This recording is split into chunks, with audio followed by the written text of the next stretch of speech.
ಸೊಪ್ಪನ್ನು ಉಪಯೋಗಿಸಿ ಒಂದು ಒಳ್ಳೆ ರುಚಿಕರವಾದ ಚಟ್ನಿ ಮಾಡೋದನ್ನು ತೋರಿಸ್ತಾ ಇದ್ದೀನಿ. ನಮಸ್ಕಾರ ಎಲ್ರಿಗೂ. ಪಾಲಕ್ ಸೊಪ್ಪು, ಮೆಂತ್ಯ ಸೊಪ್ಪು, ಹರವೆ ಸೊಪ್ಪು, ದಂಟಿನ ಸೊಪ್ಪು ಯಾವುದ್ರಲ್ಲಿ ಬೇಕಾದರೂ ಮಾಡ್ಬೋದು.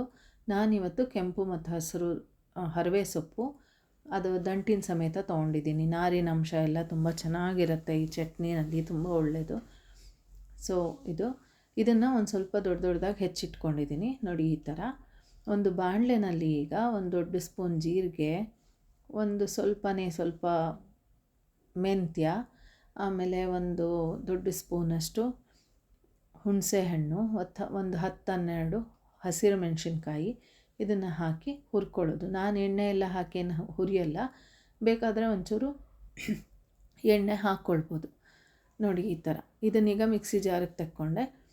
ಬಾಣಲೆಗೆ ಒಂದು ಸ್ವಲ್ಪ ಎಣ್ಣೆ ಹಾಕ್ತಾಯಿದ್ದೀನಿ.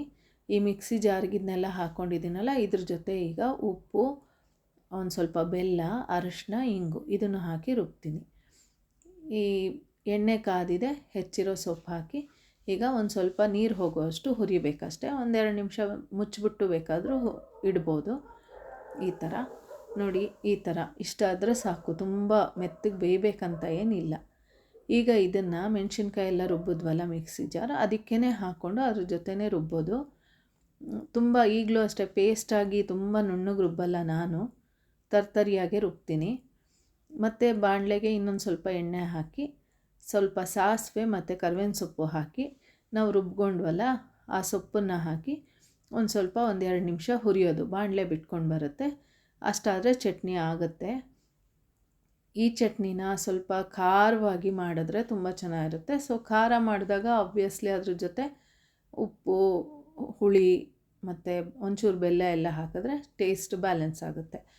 ಇದನ್ನು ನಾನು ನಮ್ಮ ಚಿಕ್ಕತ್ತೆ ಸುರೇಶ್ ಅವರ ಚಿಕ್ಕಮ್ಮ ಅವ್ರ ಹತ್ರ ಒಂದು 4 ವರ್ಷದ ಕೆಳಗೆ ಕಲಿತೆ. ನಂಗೆ ತುಂಬ ಇಷ್ಟ ಆಯಿತು ಈ ಚಟ್ನಿ. ಆವಾಗಿಂದ ತುಂಬ ಸರಿ ಮಾಡ್ತೀನಿ ನಾನು ಇದನ್ನ. ನೋಡಿ 1-2 ನಿಮಿಷ ತಟ್ಟೆ ಮುಚ್ಚಿ ಬೇಕಾದ್ರೂ ಬೇಯಿಸ್ಕೋಬೋದು. ಆಗಿದೆ ಈಗ ಚಟ್ನಿ. ಇಷ್ಟೇ. ಈ ಚಟ್ನಿ ಅನ್ನದ ಜೊತೆ ಒಂಚೂರು ಎಣ್ಣೆ ಹಾಕ್ಕೊಂಡು ಕಲಿಸ್ಕೊಂಡು ತಿನ್ನೋಕ್ಕೂ, ಅಥವಾ ರೊಟ್ಟಿ, ಚಪಾತಿ, ಪೂರಿ ಯಾವುದಕ್ಕಾದ್ರ ಜೊತೆಗೂ ತುಂಬ ಚೆನ್ನಾಗಿರುತ್ತೆ. ಇದ್ರದ್ದು ರಿಟರ್ನ್ ರೆಸಿಪಿ ನನ್ನ ಬ್ಲಾಗಲ್ಲಿದೆ. ಅದರ ಲಿಂಕ್ ನಾನು ಡಿಸ್ಕ್ರಿಪ್ಷನ್ ಬಾಕ್ಸಲ್ಲಿ ಕೊಟ್ಟಿರ್ತೀನಿ, ನೋಡ್ಕೊಳ್ಳಿ. ನನ್ನ ಚಾನಲ್ಗೆ ಸಬ್ಸ್ಕ್ರೈಬ್ ಮಾಡಿ, ಈ ಪೋಸ್ಟ್ನ ಲೈಕ್ ಮಾಡಿ, ಶೇರ್ ಮಾಡಿ. Thank you all. Thanks for watching.